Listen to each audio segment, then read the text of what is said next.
পেঁয়াজটা লাল লাল হয়ে গেছে। এখন আদা বাটা, রসুন বাটা,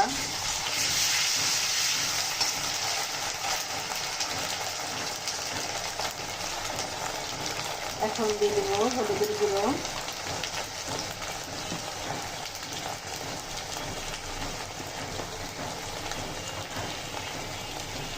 মরিচের গুঁড়ো,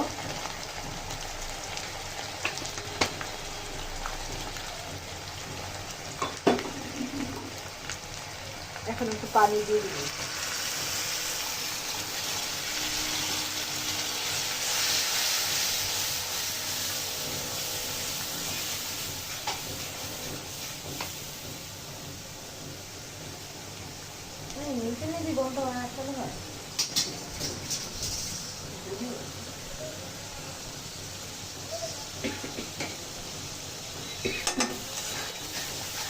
লবণের গুঁড়ো দিয়ে দিচ্ছি। এটা আমার চিংড়ি মাছ সেই মারা হয়ে গেছে।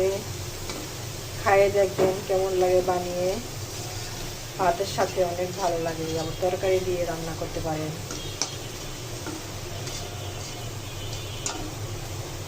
এখন দিয়ে দেবো পালং শাক, বেগুন একসঙ্গে ভালোভাবে কষিয়ে এটা এখন ঢাইকে দিব। আমার রান্নাটা হয়ে গেছে। এখন এটা দেখুন দুর্দান্ত স্বাদের একটি রান্না, পালং শাক, বেগুন, চিংড়ি মাছের রেসিপি। ভালো লাগলে লাইক, কমেন্ট, সাবস্ক্রাইব করবেন।